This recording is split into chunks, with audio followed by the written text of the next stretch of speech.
hype. Like I still get mad hype. I still get mad hype when that song comes on. I need you to hear me. I get hype. Hey. Hey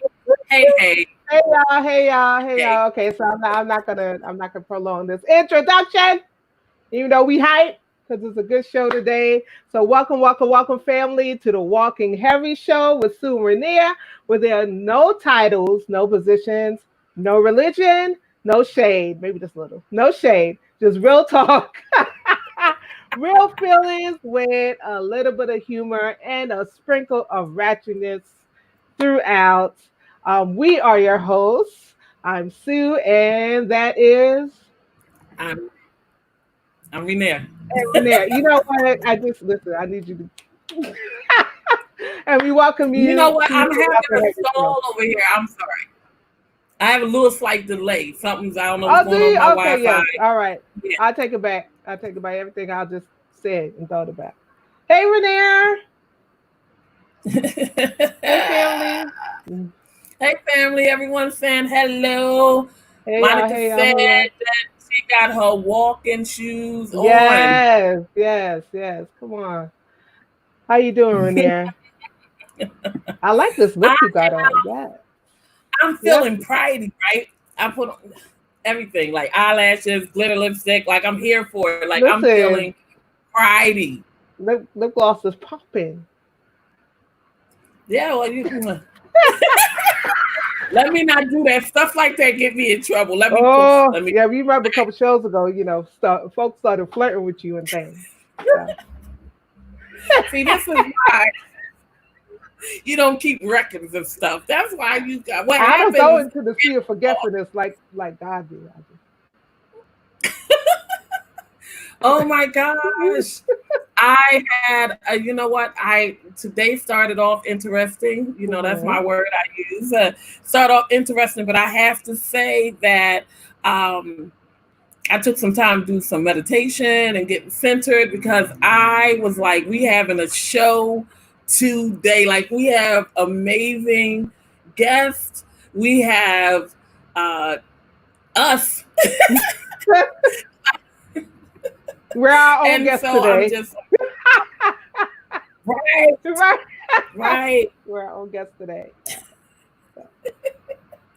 Oh man, hey to everyone. Thank you for joining us today. So it is Pride Weekend and we are talking about being Black, brown, and proud and how that's Black, brown, and proud. In a minute. Oh, we need to play that. No, we don't. We could. No? Because it doesn't, because we got to say Black, brown, proud. But I put on earlier like Black, LGBT, and proud. Like, unless you want to insert LGBT inside the James Brown song, just for today. Say it loud. Black, and proud.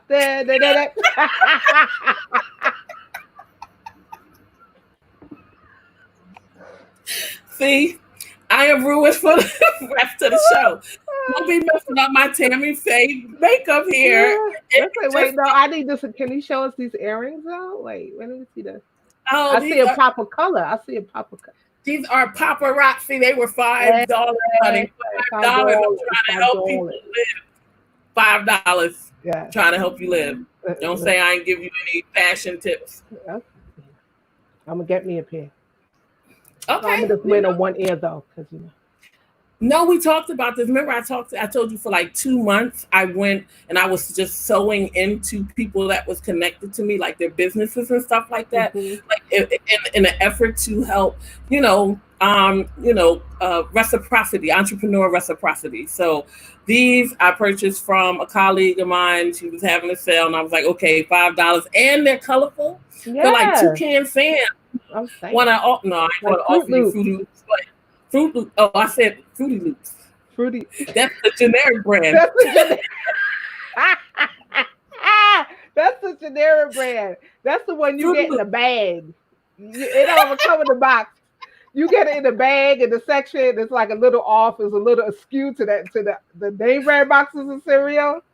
Don't start because we have three amazing Yes. I love, I adore, and I look up to. So we gotta save our jokes for when they come. Yes. So We they can can have joke with time us.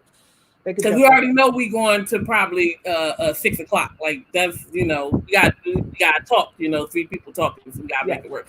But and don't ask at 5:45 for another hour. We're not doing that. No, because So I got a meeting at 6, so they happening today. so but before we bring the guests in, we wanted to take a moment and just get everybody up and moving.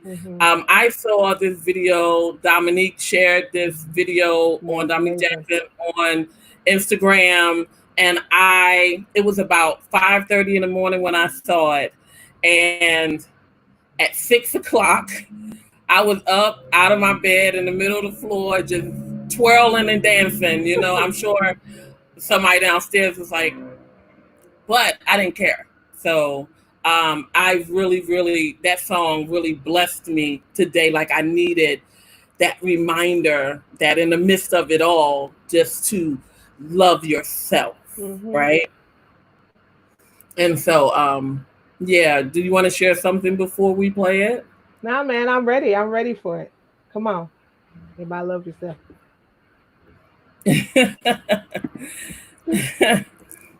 All right, they won't let me do the amazing screen share right without it. Y'all go look for you know how that goes. So if all right. Yay.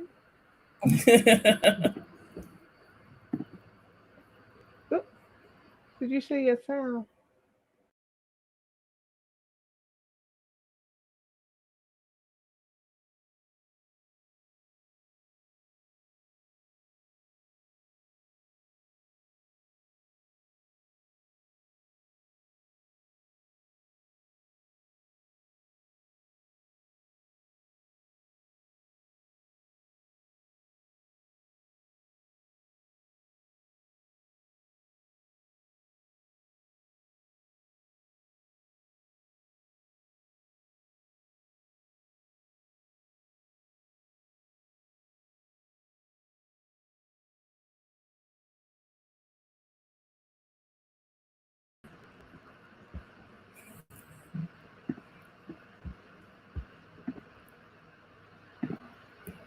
So I've just been told there's no sound.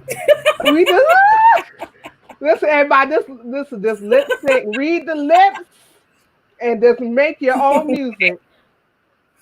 Well, apparently I'm not going to be able to leave the room because you need my sound. So, yeah. So you're going to have to look at me. No. Can I do it? Let's see. See, this is why we talk about technical difficulties. Things happen. That's all right. I'm all here for. You want me to play it? Child, what is the name? I need not to say that. So how about this? We'll find it. We'll play it as we're leaving out. We don't. We'll play it as we're leaving out, and so we're going to go back on to the guests, all the lovely guests. Yeah. So, technical difficulties. I apologize. So today we are talking about being Black, brown, and proud. And we wanted to bring in our colleagues, our friends, our family from the community so that we can have this conversation on being Black, brown, and proud and how it's showing up today. And so, do you want to say anything before we bring in our first? No. Bring him in. Well, this person we're bringing in first down the line, is like family to me. I love Eunice Holdman. Hello. Hey. How are you? That was slamming, but I was like, I can't read the lips because wait. I was like, oh, okay. Well, I guess they'll figure that one out later. How you doing? We are good. And then what's funny was I could hear it, right? And so I was in here getting every part of my life in that moment. And all of a sudden I saw a message pop up go, no sound. I was like, oh. Right. And I couldn't get to my phone fast enough to go, wait a minute, we ain't getting it. But that's okay. Yes, I'm Eunice Coleman, and yeah, I'm family. I love these two dearly. Yes, and you know what's really wonderful is that I don't have to say a title. I don't have to do none of that. You don't know how happy that has made me. That has made my entire day because I wear many hats. So, but today I don't have to have a hat. Isn't that something? That is wonderful. So I'm just gonna say, hey. Well, I'm so glad to have you join us. Do you want to tell everyone that is viewing all about you, or a lot of bit about you? A lot of bit about. Let me see. I am a proud, very proud trans man. Let's see. I'm brown. I'm black brown. Let's see what else. I'm a minister. I'm a Reiki. As you said, no titles, but these are the. But see, this is what's funny is that these are not just titles. But they're actually who I am, right? Because a minister is a who, not a what. Yeah. Teach some people. I'm a Reiki master. That's a who. That's not a what. I'm a proud trans man. That is a who, not a what. Right. So even if we have titles, the titles sometimes really, really speak to who we are. All right. What else? I've lived. I'm not ashamed to say I'm a senior. All right. I might not look it. Black don't crack, baby. It really don't. Not even a little bit. It might bag up a little bit, but it ain't gonna crack. Bag up just a little bit.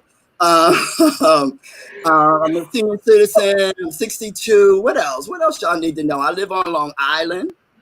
And I live 60. I'm 62. Yeah. And in 6 months I'll be 63. Yeah. Yes, I'm proud of that though. I know. Yeah, I know. Be proud, honey. Be proud. Yeah, I am. Listen, I'm blessed my pants. What else? And I'm from New York mostly. How come I didn't get a fan? Y'all ain't send me a fan. Are you in AC? I got a fan though. No. Okay, well go grab it while the other people be introducing themselves. So next up, I would love.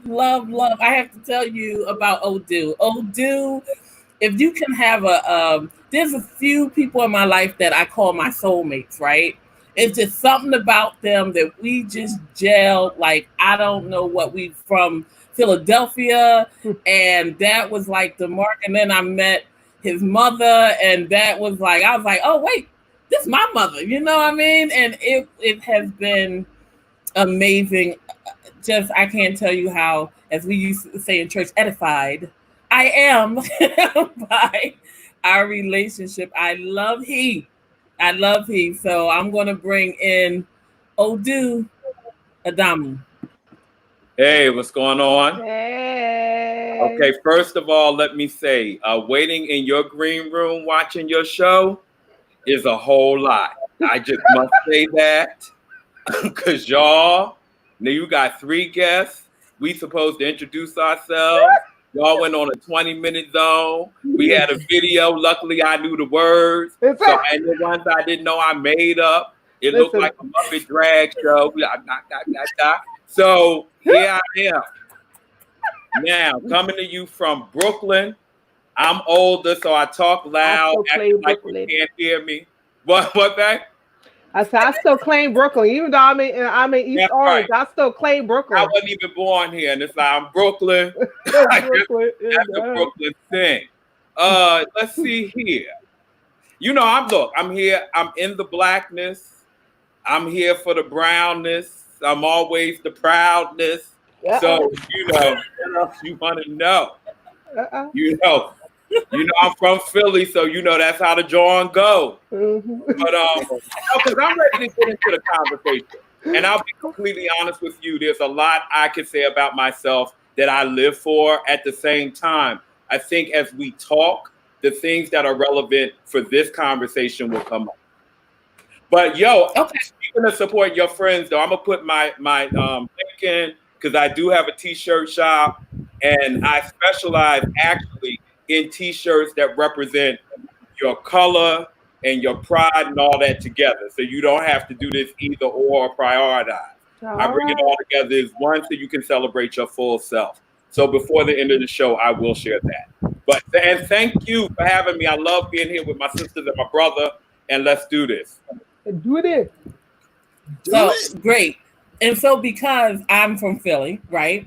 I'm going to say to you that we just hit 17 minutes. So there's no way me and my sister went on a 20-minute rant. Anyhow. But my grandparents from the country. So if you're from the country, you multiply numbers. So 2 minutes is 7 minutes. It's like you minutes are dog years. All day. An hour is all day. Shoot. Absolutely. Now, we've been out here waiting all day for you. And we snatched the land by ourselves, Lord Jesus. So we just have one more person to bring to this party, which is Jocelyn Perez-Blanco. This is my sister from, I don't know, another mother, I don't know where, but this is my sister. She was my herbalist teacher, right? She's a botanist, like she was my herbalist teacher. And we just learned so much about her when she let me know she was also an editor and ended up editing my thesis. So I love her. I'm bringing her in to join the party. Hi. Hey. It's so much fun watching you guys, and yeah, don't worry about the video. I was totally like just lip reading. It's in my head. Hi everyone. I'm Jocelyn from Queens, Astoria. I pick up Queens too. I lived in Queens too. Listen, I pick it all up. So put it down. I can't pick up Queens. I live in Queens. I live in Queens. I presently live in Queens. I'm picking up Queens. Go ahead, Jocelyn. I grew up in Queens. I'm an herbalist. I'm a flower essence therapist, educator. I also wear a lot of hats. So editor, just doing a little bit of everything. Well, you're honorary Jamaican. I'm sorry? I totally missed it. What? I see you're an honorary Jamaican. Oh, thank you. I'm touched. Oh. So yes, we are here today having that conversation about being Black, brown, and proud. And you can already tell we're about to lose our minds in here, having a good time, opening up good conversation, and having a real raw dialogue about how we're serving up being Black, brown, and proud. And so again, I want to welcome everyone that is joining us today. Please feel free to continue placing your comments, getting your questions ready so that we can engage in this real conversation.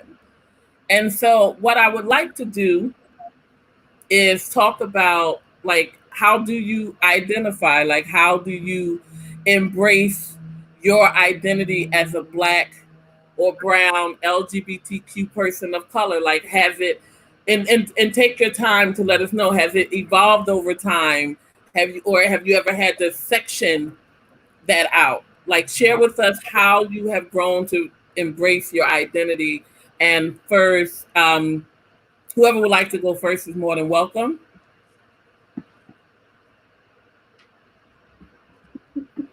I just ain't want to put anybody on the spot and start calling people out like we in class. But since we have a lull, just pick the people. Well, Sue, you can answer that, real briefly, like 25 seconds while they think about who's going next. I don't never talk for 25 seconds. When I do talk, I talk a lot. So I just, Okay, Odu. Oh, right. No, okay. And you know what? I actually sat because I thought you were going to go in the order we came in the room. But if you want to do it like that. So, interestingly enough. No, I'm saying if you want, like, I'll go. Look, I'll talk. Let's be clear. And it's funny because when you sent me the questions earlier, well, when I received the questions, I actually saw them earlier today, I was thinking around my responses. And I took some notes, not that I want to read them, but what was interesting, and that's why I love how the universe shows up for you. As I was like typing, because we live in a time now where we multitask and we can't put our phones down.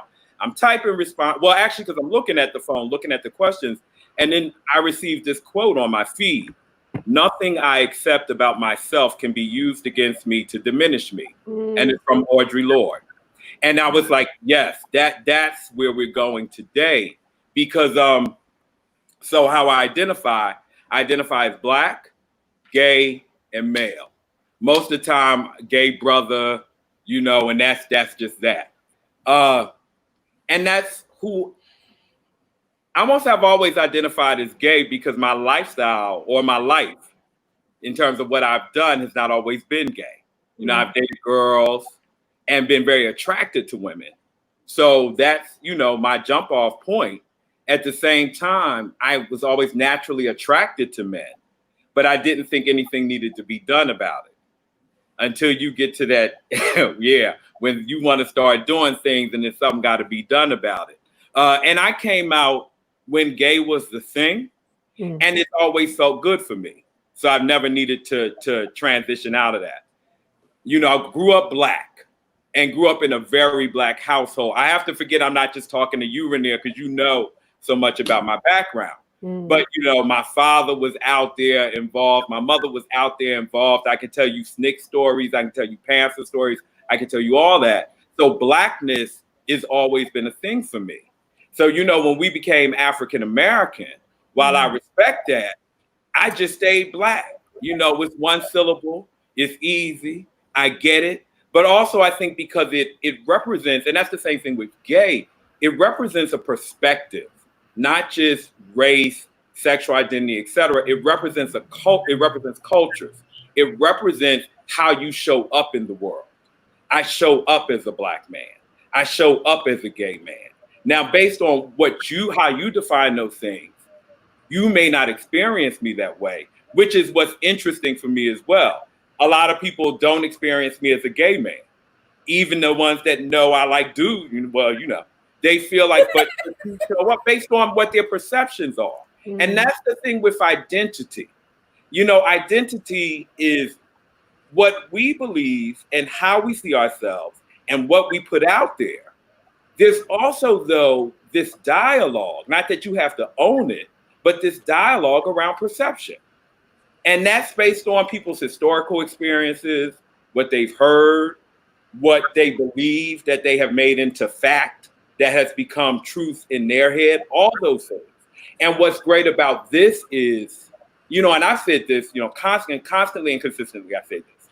What's beautiful is when we get to the moment where we can truly self-identify and comfort, and there's not an expectation of defending it, debating it, or even defining it, because you know that's my 3 Ds I don't do. You know, I don't need to define myself. I don't debate my points. You know, that's how it is. So yeah, that's kind of me in a nutshell. You know, what shows up in any given moment shows up. You know, and if I'm right, I pull some of it back. If it's that night, it's all out there. You know, and that's that. Is that good enough for this intro opening? That's good enough. Okay. I feel like I should get up and step in time or something. I'm just like, okay. You know, we ain't walking heavy today. We flying light, baby. We lifting on today, baby. We elevate. Right. So definitely. Yeah. Later on, we be done stomped all over something. You know what I mean? Later on. So now I'm ready to say something. I'm sorry. Okay. You know, while you were talking, Odu, I started thinking about my own how I identified, I guess, or what I felt was my identity or something like that in terms of my blackness. I always tell people that I didn't really embrace my blackness because I wasn't raised that way. I didn't really embrace my blackness and all of what my blackness entailed until I was like, yeah, in my 30s, right? And even in my 40s, like I'm 50 now. So, yeah, 30s, 40s, and I've been constantly evolving in that area. I was not raised to see color. Um, and if you any of you on the line are West Indian, and we spoke the Queen's English, right? My mom was really big on that. That we didn't speak patois in the house and stuff, and we all have very, I guess, Anglo-Saxon names. Susan Angela, Stephen Alexander, Andrea Anne Marie, all of these very British English names, right? So, um, for the longest time, and I think I'm like really dwelling on my whole blackness thing because it was easier for me to identify as same gender loving than it was to fully embrace my blackness and all that came with it, which is weird that I'm thinking about it now. But I was very big on respectability politics and like, and why must you act this way? Why must you talk this way? Why do you name your children these names that people can't pronounce? But and so I've repented over the years. I have repented over the years as I have evolved and come into my own blackness. Now I'm good and blackety black, like black blackety black. Um, and so I feel good about about the fact that I've evolved in the area of my blackness, and so I embrace all of that, and I honor all of that, and I honor everyone in the video. So I honor my ratchet girls, right? Because I honor their voices and what they bring to our community, what they bring to our lived experience, and the bougie ones, right? um, and everybody in between. We are all necessary. We are all beautiful, and we're all necessary. And so, yeah. So that's what came up for me. In terms of, uh, uh, I guess, my own evolution in my identity. Um, I've evolved in the area of my blackness, and embraced all of my blackness, um, and that was harder for me to do than me being same gender loving. So, Awesome, awesome. I'm gonna come back to. I have some point for on everything everyone is saying. Nas or Jocelyn, who would like to go next?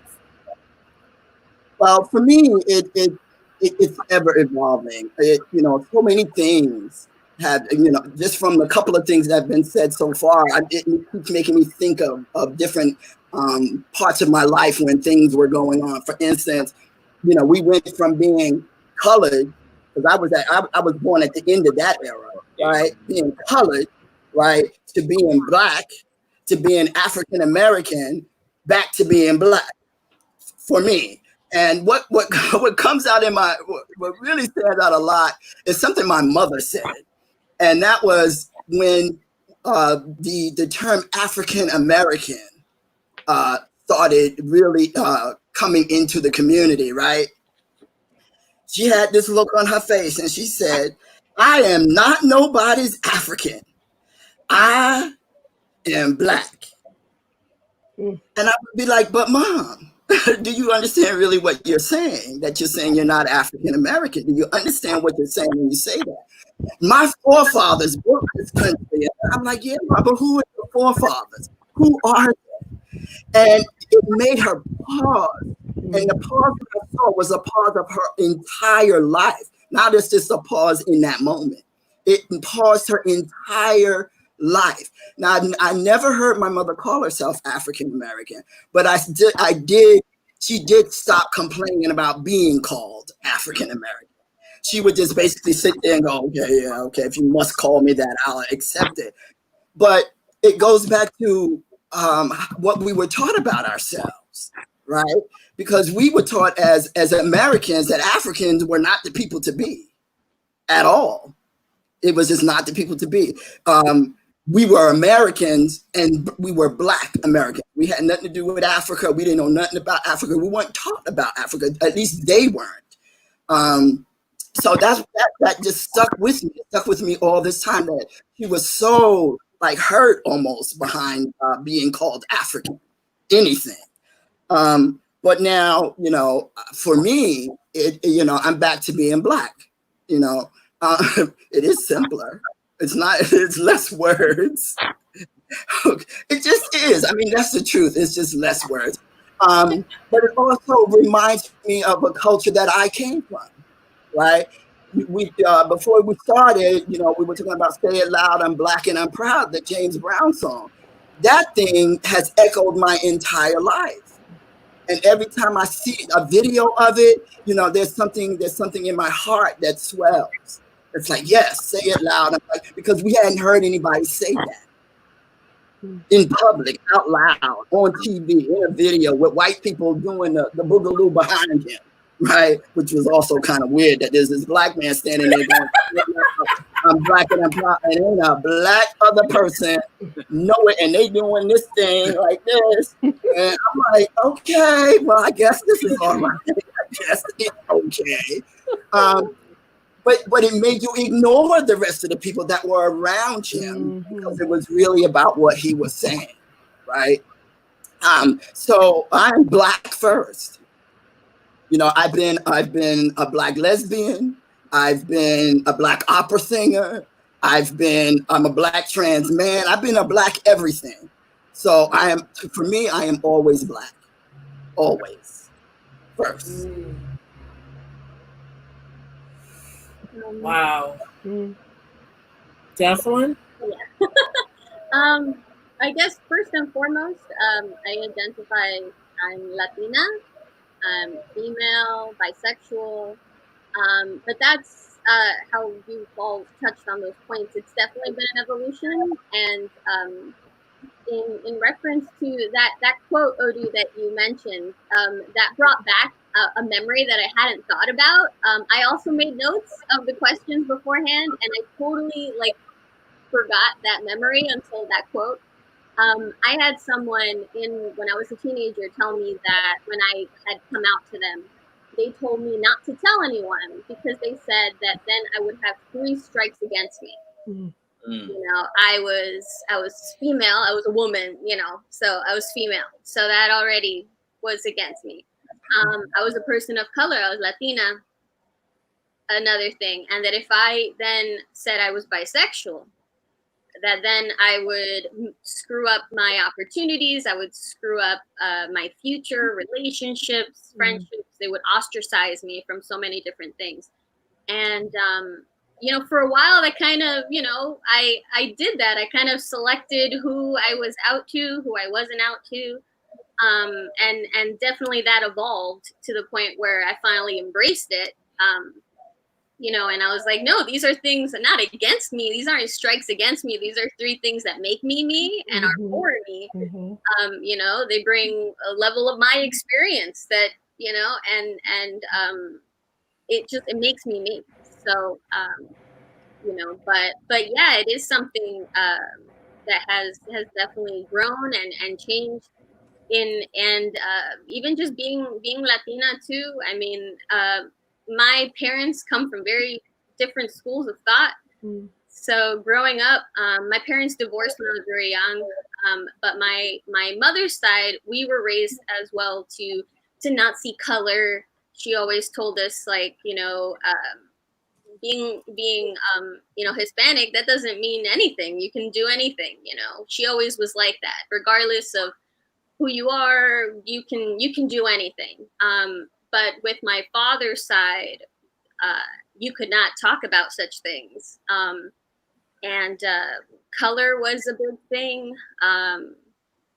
They they are it's a very racist side of the family. Racism in many in Latino culture, it's there. A lot of people try to say it's not, but it is. It definitely is. And growing up,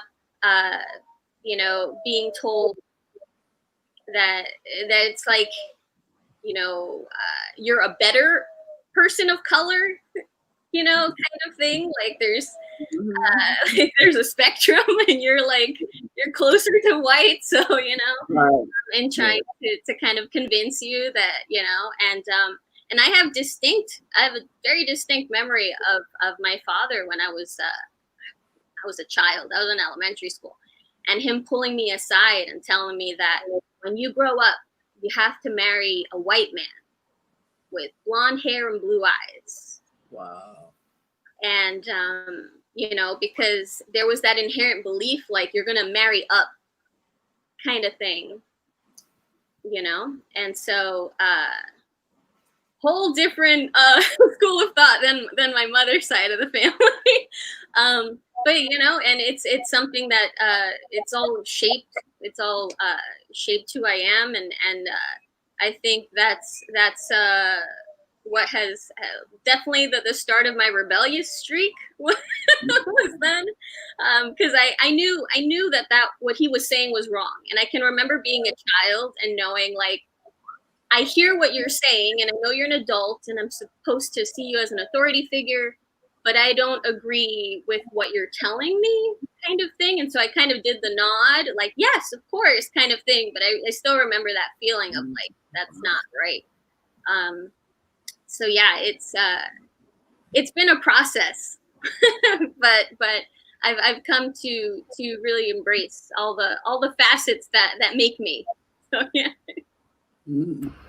Thank you for that, and I want to thank you all for sharing your truth and how you show up in the world. I mean, I could relate on so many levels. Like I was also brought up in a house that it was a no color house, like and so, and then I went to private schools with, I think one of my good friends was named Raquel with long ginger color hair and lived in the off away. I just remember going to one of the sleepovers, and it was just a totally different experience than anything that I had ever been able to enjoy from down 9th and Susquehanna. It was a little different, and so I didn't really learn about my Blackness until maybe about 20 years ago when I came here. And I remember, and I always share this story because I always tell people, like, be easy, because everybody didn't come up with the same background. And I remember having a conversation with someone, and they asked me, had I ever read James Baldwin? And I had no idea who they were talking about. My brain went to like the Baldwin brothers. I was just like, one of them had a book, I'm just being honest, right? Oh, yeah. And so I'm 20-something years old, and I'm sitting there and they went off on me and ridiculed me and embarrassed me for not being Black enough. And all I tried to explain to them is I just wasn't raised with the access to that information, because where I went to school, Black history was Martin Luther King, Harriet Tubman, George Washington Carver, the standard one that Frederick Douglass, that we'll talk about, but leave it restricted to February. So now, being real as a lesbian, gender fluid person, because that's how I identify, right? It shows up weird, because I have a poem that I wrote a long time that I say, it truly amazes me and totally blazes me that I'm only Black if I'm not gay. And I know some people might think I'm overreacting and extracting what I believe to be true, but there's no use in trying to argue with people whose mind is feeble, because mentally we're on a different level. And that's how I felt. I felt like the biggest things that I went through was because of my gayness, not because of my blackness. And so that's where the challenge came for me. Like my life was threatened. You know, I found myself in situations where I thought I had to fight my way out of simply because I was a lesbian. And it wasn't even, and that was real for me. It is what changed my entire life. It's part of why I do the work that I do. Because I didn't know what to do with my truth. Because my truth was so offensive to people. And I could not figure out why. Why, where I put my body, why did that offend you so? And I mean, now I know there's some, you know, religious things and all that other stuff. But when I wasn't being rejected, I was being exploited. Because it was cool to hang around the boys with the aggressive chick. It was cool because I was one of the boys. So it was like, well, you know, she like women. Like that's my boy, but she like went. So when I look back on all of that, like new memories come up about what that felt like being the spotlight, because either you like my fact that I like women or you can't stand the fact that I like women, but you're telling me you like me. I don't you like me as your brethren. There's a challenge that lies in there. And so I want to go question, and mind you, my lovely panelists, I know I sent you questions in advance, right? But there's some powerful questions popping up in the room. Yeah. So please give them some leeway. No, I wanted to say, because each of you said something that resonated for me. So I can't see what's coming up in the room, so I'm just going to go with this. But the overall piece, first I want to say, though, Jocelyn is so funny. I vividly remember one of the most vivid conversations I've ever had with my mother when I was little.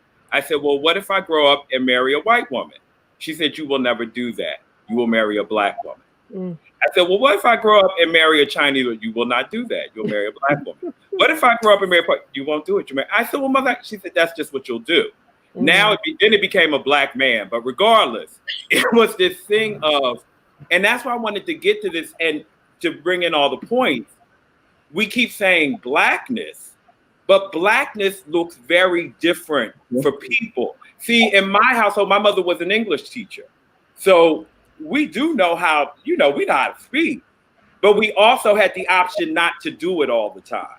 In my household, we grew up, look, I have a Ghanaian name, a Nigerian name, and a Muslim name. So I grew up as black as you get in that way, and embracing culture that was before me, and still at the same time not needing to change that. So I think sometimes what the challenge comes in, even when we say gay, I mean, as black, we debate gay, SGL, all the queer, all of that. And then when I say gay, I'm talking from the perspective of growing up with Sylvester, starting going to clubs when I was 14, the garage, all that stuff.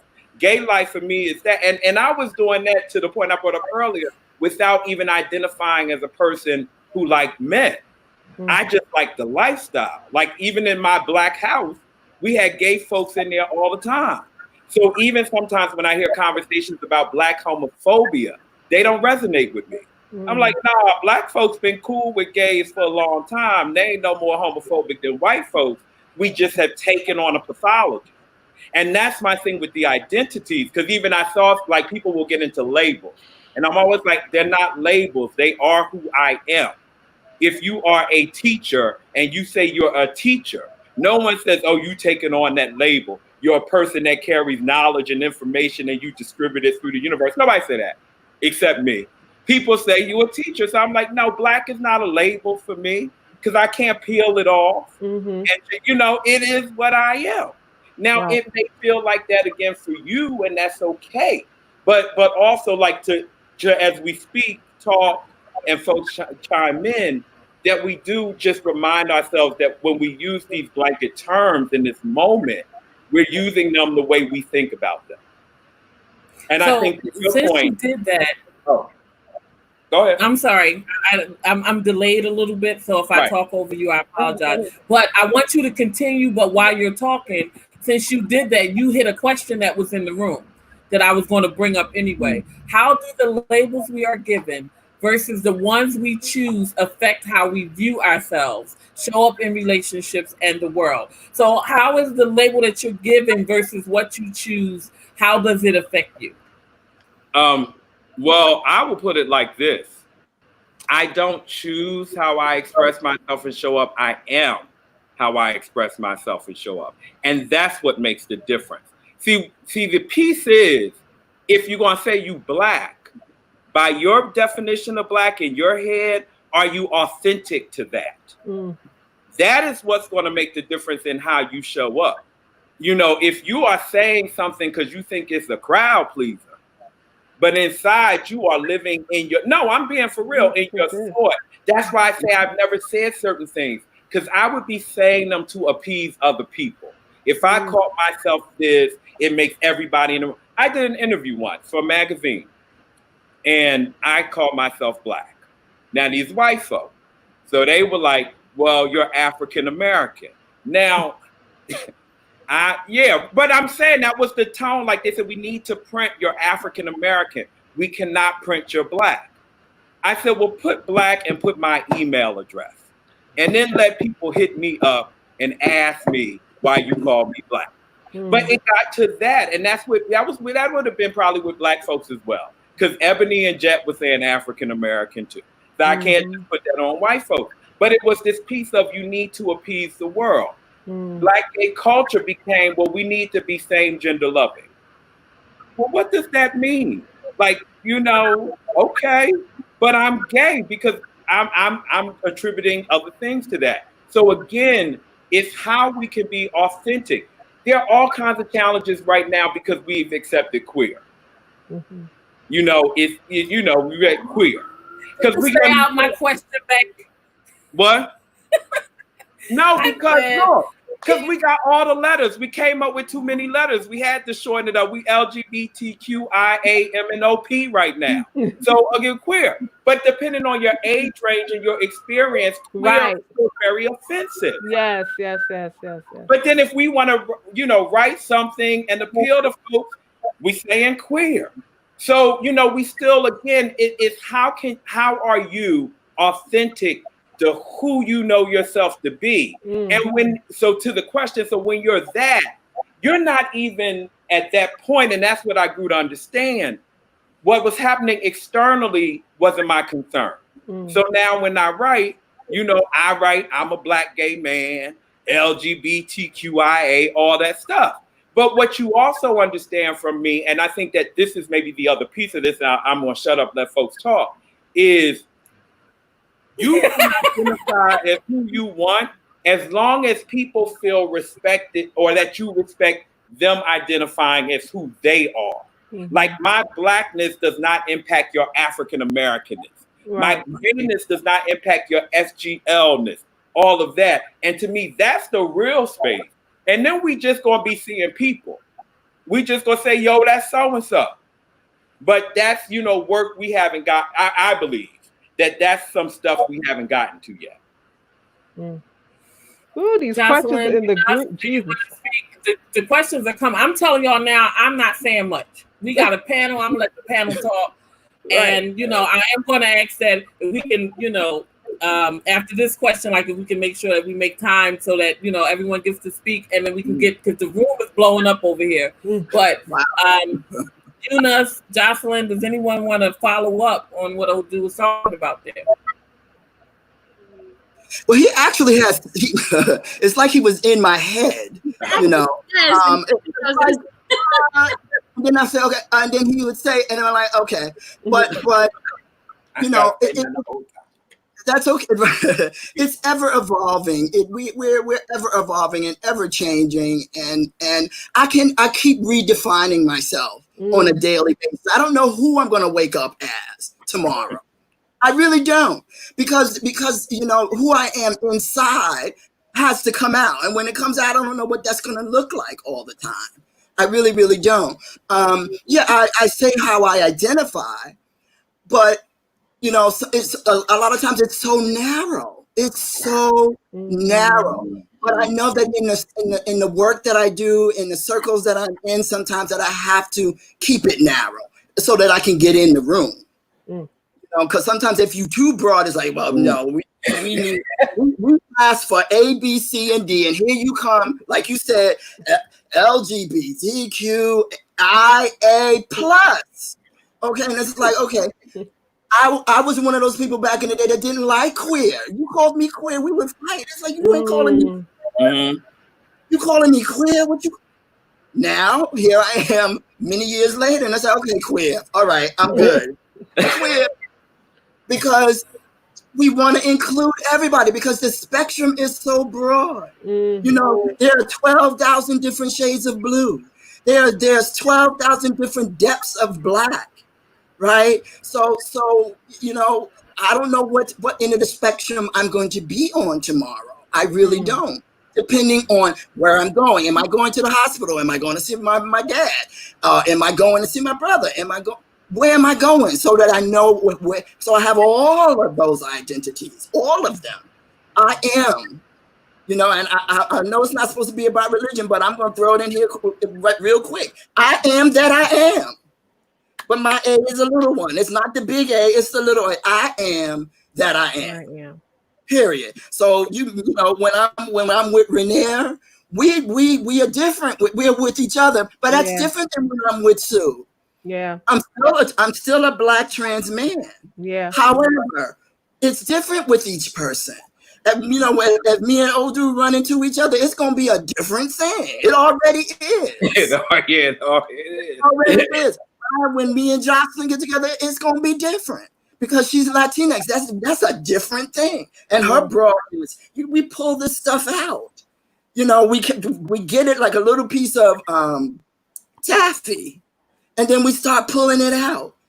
And as that happens, it changes shape and it starts to look different. The color change, all of that happens within our very beingness. It's about being, period. Wow. So Jocelyn, do you want to add to that? I mean, I definitely identify with so much. But I guess the only thing I guess even with the question, the first thought that popped in my head was we really have to stop defining ourselves by the labels that other people are giving us. We have to just start really embracing ourselves, and like you said, we're ever changing. We are but a collection of our experiences, and we're experiencing things every second of every day.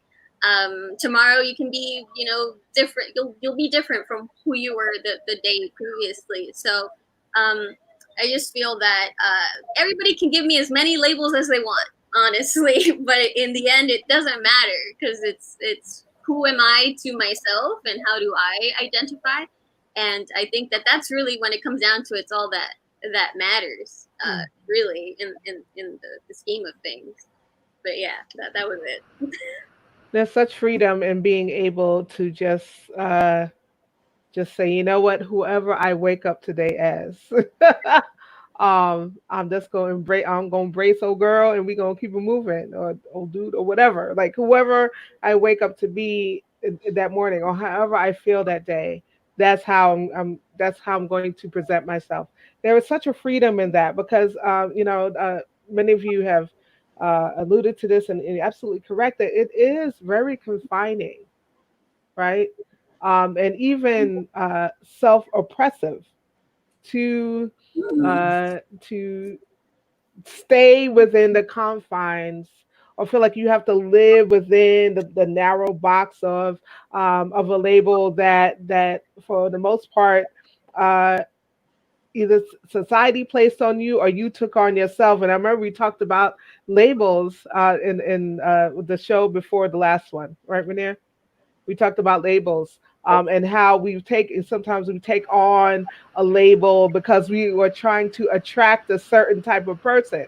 So we become the thing that the other person likes, or we identify ourselves as what the other person likes, so that we can get into relationship, or a relationship with them. And then later on we realize, you know what, we're so unhappy because we are living as, within this box of, we've confined ourselves. So anyway, You've lost this yourself. You've lost yourself. yeah, we lost us. Yeah. Anyway, Exactly. this is And good, Jesus. Come on. this is good. And so I just want to make you all aware before I do this. I see comments popping up that I think we really, that I want to share to people viewing and people that are watching. So I don't want you to see the screen popping in and out and it throws you off. But there are some amazing comments inside the room. Ryan said that it's not what they call you, it is what you answer to. Yeah. So I want to say, I wanted to make you aware, because I'm over here on the back end.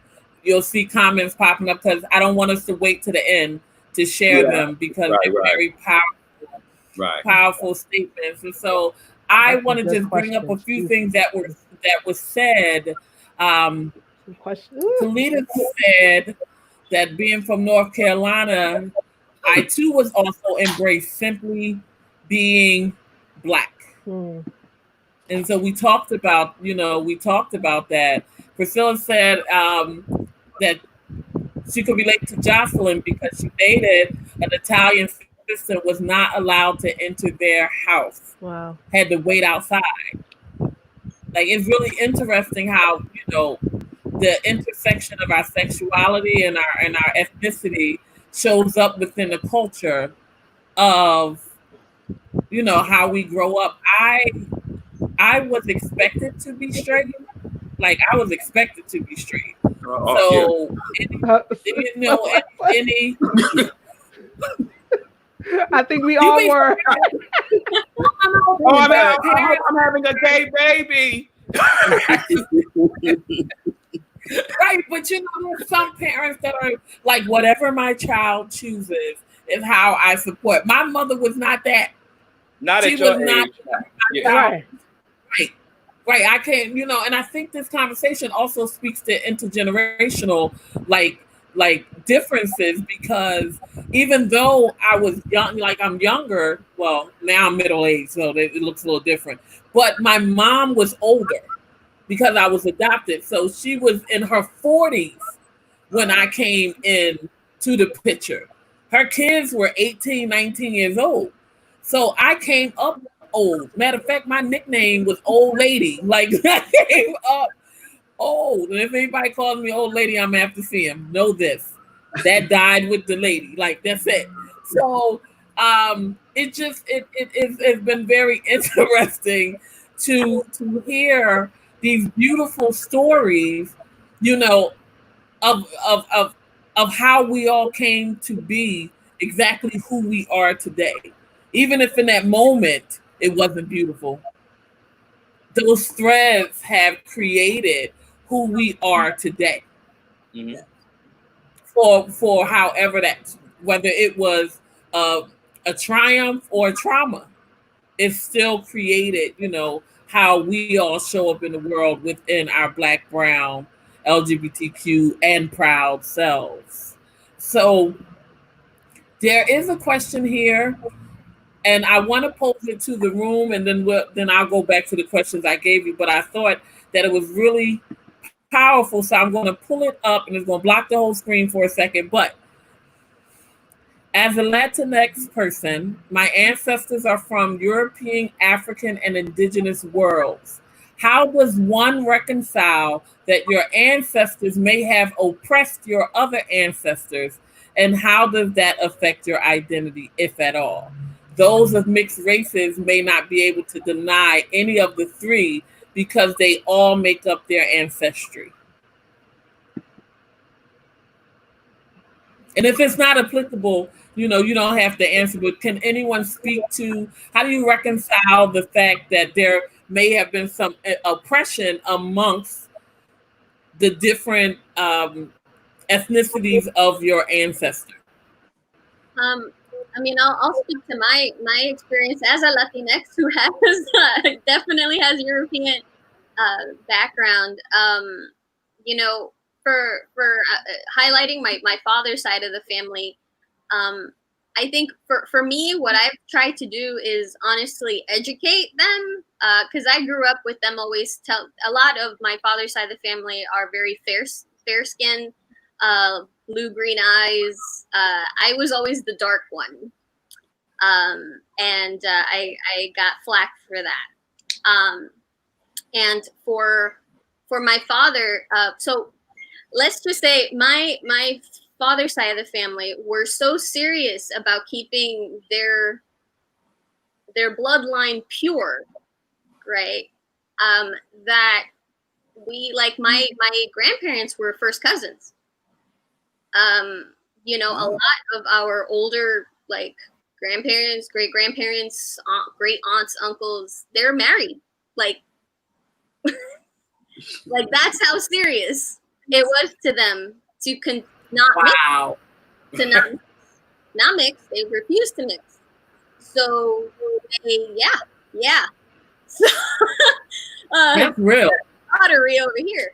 But you know that in that time, for that, you know, that older generation, for them that was how they, I guess, you know, and they definitely. I mean, like I said, I grew up with that. You know, not wanting to mix, not wanting to change that. My father, I'll give him that credit. He was the first one to marry outside, you know, of that kind of specific group community, you know, and he also got flack for that.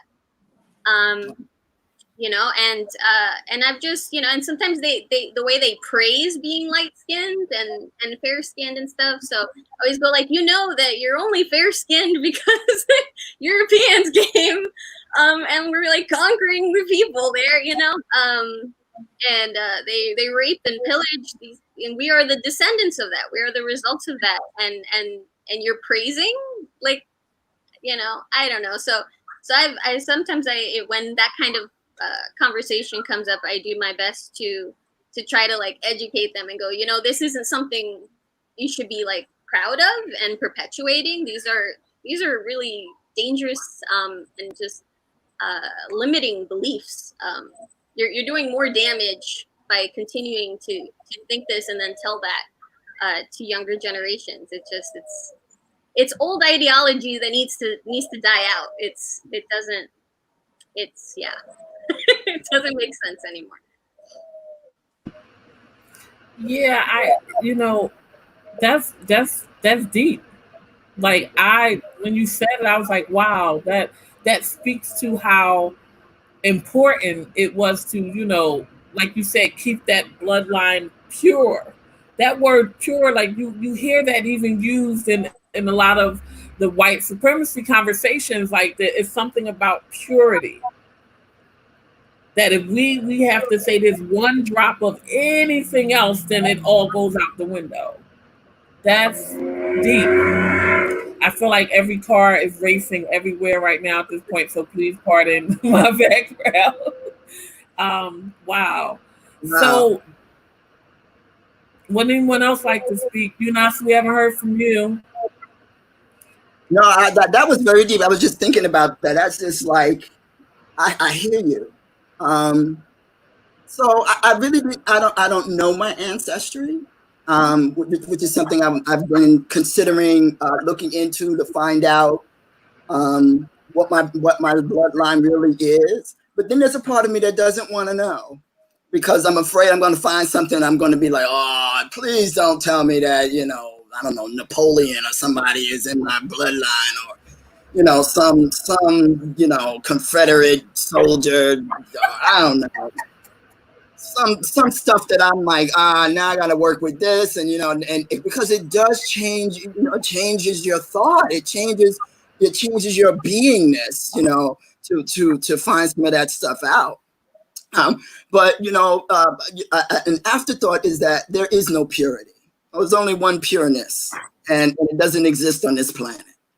It is outside of who we are. It's the being of your understanding. That's about as pure as you can get. I don't believe in purity. Even those who think that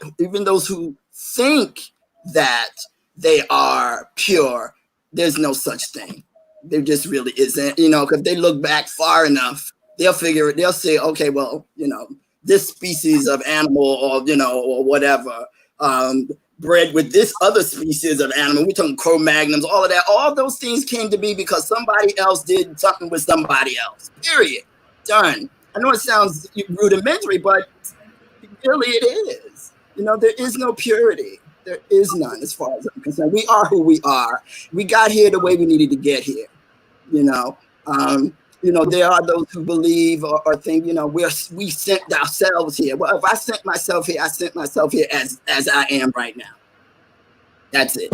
Whatever mix up that might be, whatever cocktail that might have come out to be. But that's a hard one. That is really a hard one. Yeah, that is. Odu, would you like to wrap up that? Well, I'll just speak on the purity piece. And I go kind of the same, but in a different direction, that we're all existing with our pureness in us. And it's not related to like who slept with who and who did what. And part of this journey is reaching that pureness, which becomes the challenge, because these identities that we love being who we are. We love those things. At the same time, I don't think they're constrictive, but they can often keep us then from connecting with what is the common denominator? What is the oneness of us? And that to me is where the purity is. And so we stay in because there's black folks who want to keep it pure too. Like I love people just looking at me saying it ain't no way you could be mixed with nothing. That shit feel good, like you black. I mean, I don't like, there's a way I don't like it, but there's a way, and I would say it, that dark-skinned people, I think, have gotten to that because of the other messaging. So that now we hold on to and embrace, especially from the Black and I'm proud, like, look, ain't none of masses blood up in here. That is a beautiful thing to some of us. And again, though, but our purity, what makes us truly the beautiful humans that we are, is so beyond and internal of all of that other stuff. But I'm so happy about the blackness. All right. So I want to, I know, Suda, you want to add anything? I told you. I am just enjoying just being in the midst of all of this wisdom that's flowing through our panelists today. So I know, I feel like I'm sitting under the tree. There was always that big tree kind of, it's symbolic now of the tree of life. And, or a big oak tree, but I'm going to go with the tree of life because that's what I want to do. That's my imagination, right? And we're just all sitting there and sharing. And so that's how I feel right now. I'm just like, like yes. So I want to lift it up just a little bit, and I want to ask the question, like, what is an assumption people have made about you? Like, what is an assumption people have made? Like, I can honestly say, like, people think I'm very serious. That's an assumption that people have made about me, but I'm not. I'm a clown. If I'm cool, like if I have that space with you, like you talked about earlier, it's like it's a different way that I'm going to, show up for my people. But right. I'm silly. I like to laugh, but a lot of people won't. They don't know that because when they see me, I'm usually like, I'm Virgo, like I'm. So what anyone would like to speak to? I'll speak to that. There are many assumptions, believe me, for me. Depending on what room I walked in that moment. But one of the big ones is that I'm kind of cool. But cold, but not cool, cool, but not like frigid. But it's like, because I like to walk into a room and just check it out for a minute and step to the side. I'll step to the side and just see who's doing what, who's talking to who. So I come off as a little bit standoffish, right? But those of you who know me, I ain't even really standoffish. I believe that I'm working. It's energy work for me. I was like, okay, what am I feeling when I walk in here? I got to know what's happening, right? There's several assumptions you get just from, whatever title that you're walking into the door with. If you're walking and you're a minister, you're supposed to be a certain way, and you're not supposed to drink alcohol, and you're not supposed to do this, and we never have sex. None of those. And it's like, no, I'm a human being first. Yes, I do have sex when I can. And yes, I love a good bourbon. I do smoke cigars. I do all of that stuff because I'm a human being. We are just who we are. So now one of the ones that's new for me because I'm still getting used to it. People assume that I'm gay. I'm a gay man. And I had to get used to that initially, especially when I transitioned. The more I got into my transition and the more I evolved, because you start, and now I got all of this, and I didn't have all of that at the very beginning. I had hair at one point. People think, men especially hit on me all the time. And that hasn't changed because men used to hit on me all the time before that. Right. But now it's gay men. And it initially had to, like, for a minute, just say, OK, what am I giving off that makes people think that I'm gay? I had to stop thinking about it. That's what I did. I just stopped thinking about it because, I know what there is about me that makes me attractive to many different kinds of people. That's the whole fun of being queer. Now, am I attracted to gay men? No, no, I'm not. Do I find some of them attractive? Yes. Two different things, right?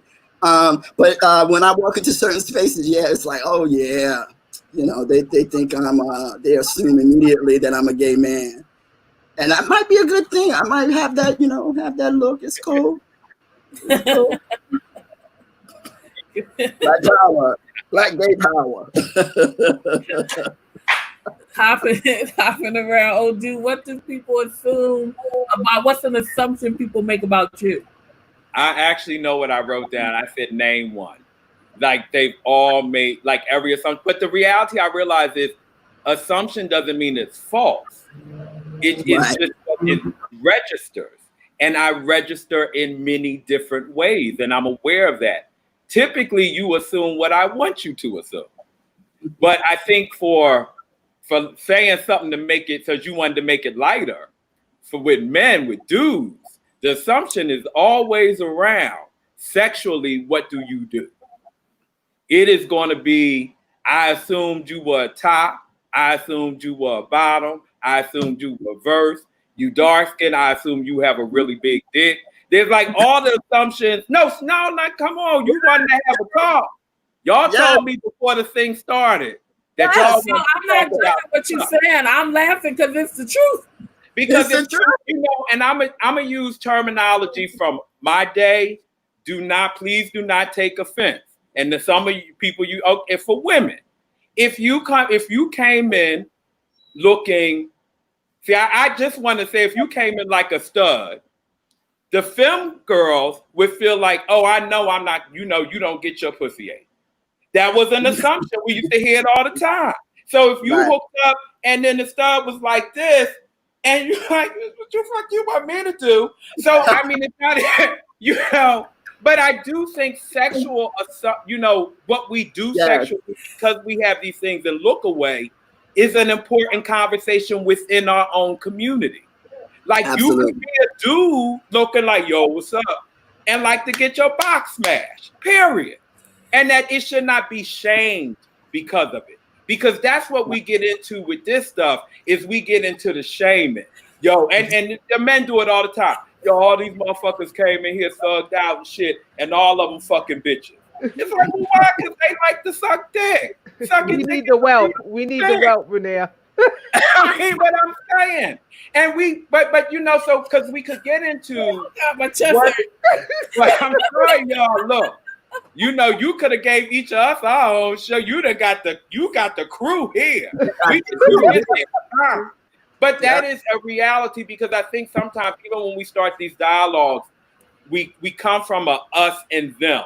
So as LGBTQIA, all that people, we think about, well, straight community versus us, colored folk, white community versus us. But with this very real daily shit about having sex, that's the simplest thing it should be. We make that complex. So I think, that's the piece with the assumptions we really need to look at. Exactly. Oh, man, I see that point. Yeah, that's the piece. Yeah. It's masculine, feminine stuff. Again, another thing that can be so broad. Dudes got into this, like, we had 2 decades of, masculine looking for masculine. Now, what's masculine to you? Well, like a dude. Well, what is that? Like, almost word. But right, because I used to work in the jail. I used to see hard dudes. This masculine with pink Air Jordans and shit, that's a different masculine than what I grew up with. Masculine with skinny jeans is a different masculine than what I grew up with. So y'all need to be expressive. Masculine at the salon with clear nails is a different masculine than what I grew up with. So we can't say those things anymore. We have to say and be comfortable saying what we like. This is it. This is what I mean. Look, I'm out. And I identify a lot with that. And, I know there are going to be people on the line who are going to be like, oh, no, he didn't just say that. So as a trans man, right? As a trans man, there are assumptions about us. Some of them are right. Some of them are wrong. My thing is, okay, listen, whatever you like, I have it. What color you want, what size you need. If I need to run to the stove and let me know, because I will, so don't assume anything, because you're going to be in trouble. You are going to be. I am so glad that I'm doing this right now. Do you know how long I've been waiting to be able to say that out loud because of who I am? Spoken heavy up in here. Lord have mercy. But it's the truth. It is the truth. Because there's an assumption about trans men that is a lot of it is wrong. It's just wrong assumptions or different assumptions. Or first of all, don't assume. Ask me what you need. Do it in a way that's respectful. Okay, you don't wait till you're in a room full of people and say, did you get the bottom surgery? No. Who are you talking to? Who are you talking to? You talking to me? Wait. I'm gonna leave you looking crazy. These comments. Okay, people are making comments, right? It's like 3 in the morning.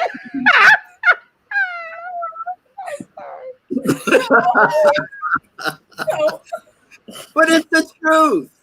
It is the truth. So, Jocelyn. Yeah. What? So great.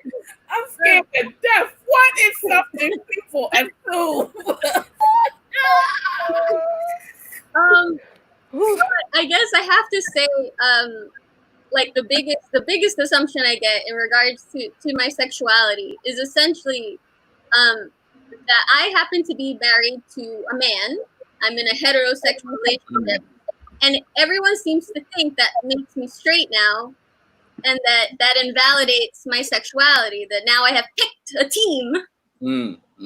Therefore, and so I just wanna that is the biggest assumption, that whole bi erasure, like it's so it doesn't change who I am. Even my own father, after I got married, he said, "Oh, so you chose to marry a man, so you don't like women anymore, right?" I was like, "That's not how it works." I never forget the time many years ago.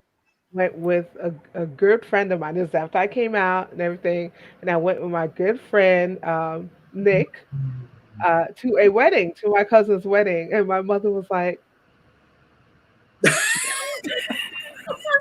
"So," I said, "No." I said he's gay. What? Nah. Yes. Like it was like no. No. Well, you're here together, and he doesn't look gay. Like it was this whole big thing. So it doesn't, that thing was funny to The me. It's bringing comments back are all of these hysterical. memories. These comments, Are hysterical. we need a time out for the host. Wow. Oh yeah, but Robert says, yeah, that's the misconception for a lot of for Bisexuals. many Yeah. bisexual individuals that they are confused. And admittedly, well, when I first came out, 92, I think it was 92. Um, uh, I came out as bisexual first because that was I knew I would get the least amount of pushback. Because when you think about a bisexual woman, from a male's viewpoint, it's just like, Yeah. we could all get together. Oh yeah. Right? There's that whole fantasy thing that comes up. So I came out as bisexual first, just to amongst my friends, because it was just easier. Already dealing with being Jamaican, being West Indian, and not knowing like there were other West Indian people. I thought I was the only one. I thought I was the only Jamaican or someone of Jamaican heritage uh, out woman. Like when I went to the club for the first time, I was just like, what? I mean, and they just, when I say come off the boat, I'm not being saying it to be offensive, but just like really like you just got here and you in the club dancing with me. I'm just like, wow. So I just felt like so affirmed because I didn't realize there were other individuals like me, and that is one of the things, just knowing that there were other individuals like me who fully embraced their West Indian heritage and were fully embracing their who they were, how they showed up in the world, was affirming for me, and it really helped me to embrace all of who I was. So these comments. Okay. So I know the comments are moving. But we have like 5 minutes left. So this is what I want to do. There's one question that I want to ask everyone to answer. Give about a minute. And answer it. And it is, do you have any advice for anyone facing challenges embracing their identity, especially in today's climate? And do you think that advice that you give today differs from what you might have said 10 years ago? Well, this may not be a popular answer, but in the climate that we're in right now, you do have to be careful. You really, really do have to be careful, because not all Black lives matter. As a person of trans experience, a couple of weeks ago, a trans woman got beat up in a gas station, and she was coming from a Black Lives Matter march, but she got beat up. Okay, so you have to be careful. You do have to take care with it. You can be like for instance, myself. The honest truth is, I have a target on my back every day that I walk out the house. Okay, when I come into a room, I have a target on my back. Okay, so I choose very carefully where I'm taking my target. Right? I don't let everybody know that I'm trans, even though probably 90% of the population knows by now. Right? But I don't take it everywhere. I can't, because I want to live to not only live another day, but live to make it better, so that people can just be their authentic selves. So you do take some care. Do take in this climate. Would I have said this 10 years ago? 10 years ago, we were still getting shot and choked out, and so it hasn't really changed. It hasn't changed 20 years, 30 years, 40 years. It really has not changed. It needs to get better. They did a little inch, a scooch, but it wasn't quite enough. Wow. Wow, thank you for that, Eunice. And thank you for joining us today. Your wisdom, your insight. I learned a lot. And so I thank you. Thank you for that. Odu, do you want to stay, and then Jocelyn will close out with you? I'll say this, and I worked with young back then I guess LGBTQ folk for a long time. And there's something I know to be true, and it's part of what Sue said. Growing up in a household where I saw Black gay men like come in and out, I understand, and then compared with my Blackness and how my family celebrated Blackness, my outness came very easy for me. You know, and I did straight, bisexual, gay. Because when I identified with bisexual, I hadn't even had sex by choice with men yet, but I just felt it. But what I've always said, I don't know if this will ever change, and I guess I should read this one. I always talk about identity bullies, and you just don't fall victim to that in or out your community. You know, again, hold on to where you know yourself to be. And with part of authenticity is comfort. So I'm like, you can't be bullied from either side. Your outness is your choice. How you show up is your choice. And so you just have to embrace self. So if you're not comfortable being in whatever, don't push it. Don't force it. You know, I know, right? I was getting ready to get Leon Haywood. We ain't going to do that. Don't push watching this. That's after dark talk. But there is a reality, though. We are in a moment where you can feel compelled to jump out there because that's what people say. And I want to say this, especially with this being Pride Weekend. It's always important to say that Pride Weekend is not a celebration of outness exclusively. It is a celebration of our lives. I mean, and all the things that have come in. When I celebrate this, I celebrate for the folks who can't be out because of where they feel like they are, or geographically where they are, or spiritually where they are. So, you know, be where you are until you're ready to move to another space. That's good. Wow, that was good. Jocelyn?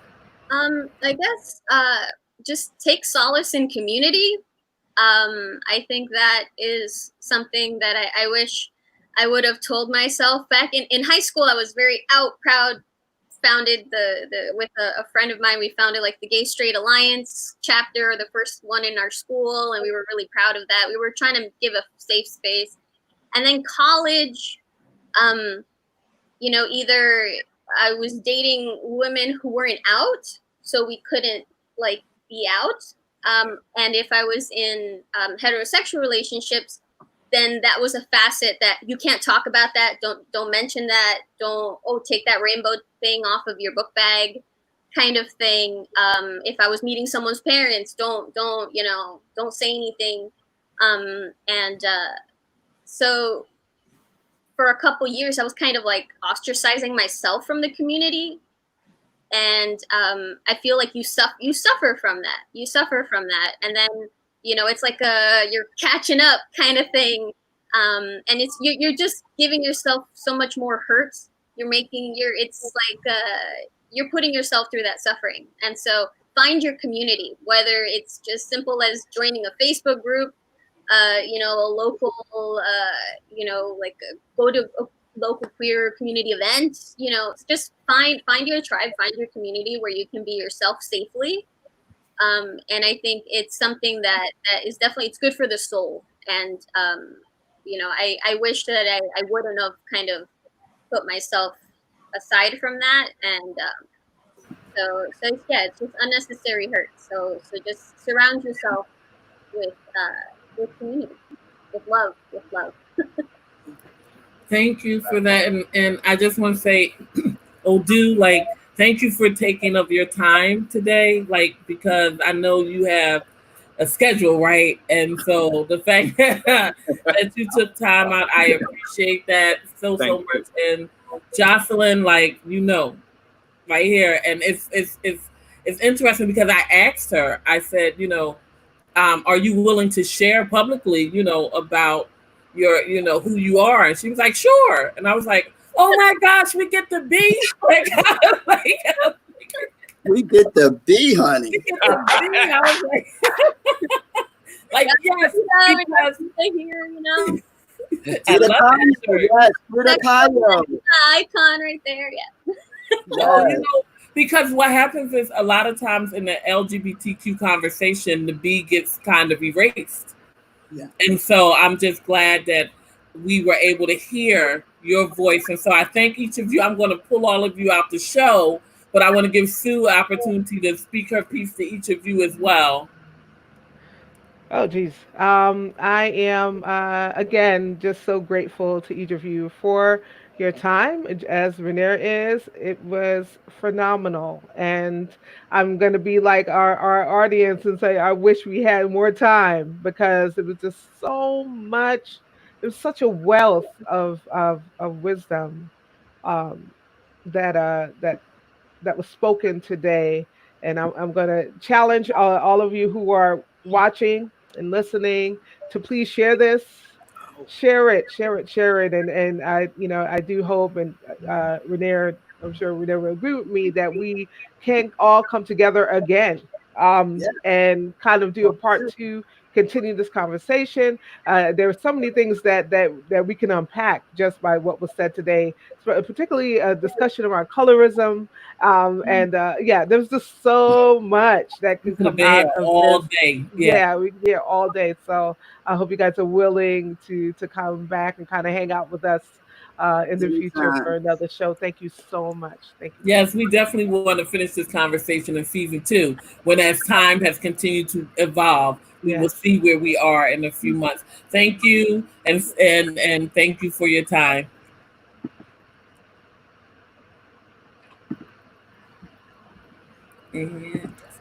All right. Woo. Wait, let me send this to. I'm just sorry.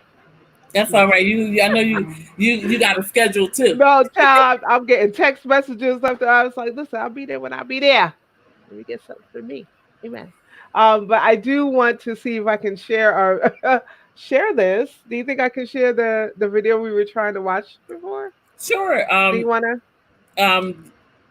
So you would have to hit the. Do you have access to the share screen? Yeah, I have a share screen. Okay. But thank you everyone. Thank you everyone for coming and for your comments, which the comments today were just like on fire. And I'm sure. I really like. I know we normally do this like off screen, but I loved the freedom we're very free in our conversation in every show, but I love today particularly, especially because it was just like we just gonna talk about what we're gonna talk about, and I love that we created a culture with this show that our guests can feel free enough to kind of just talk about what they're gonna talk about. So and for anybody that might have had an issue, then watch another show, because what we don't want to have happen is for people we want people to speak their heart, speak their truth. That's part of the problem. Like, we get in these interviews and we get in these things, and because some of us have to wear many hats, we have to be careful how we show up in the world. And then when we get around people and we finally show them who we are, they're like, oh crap, like, I didn't know you. So I am so thankful that we had raw, real, powerful conversation today. I just was laughing so hard because Odu, I just was falling all out on the floor because he's silly. He was real and honest, but he's silly, So I love him, but now I may not be able to pull you out because then you might lose the sound. Well, let me see if I can share this first, and then you can pull me out for our outro. Listen, it's all right. We're gonna do this live. We all family here. We're a family here. Love you guys. All right. Let me see if the technology is going to work. And if not, then screen. you tell me to. Okay, let's see and share audio. So we're gonna do this. Oh, that's the part I messed up. Can you guys see? Can you guys see this? Can you hear that? Nope. Jeez. We'll work on that for a different day. All right. Yeah, it must be. I don't know what that is. Happens as it needs to. You know what I mean? Like we already ended with Pride. We want to wish everyone a happy Pride. Happy Pride. Today's broadcast is sponsored by. I love my girl. She be doing that thing there. All right, Phil. Cara Solutions. Focus on your passion. Let Cara handle the rest. And Pink Love Wellness. These are our sponsors. And we are so blessed. By the way, these are our businesses. Cara Solutions is Phil. Pink Love Wellness is me. But we just want to say thank you for joining us. And we will be with you again next week. So in the meantime, keep on walking.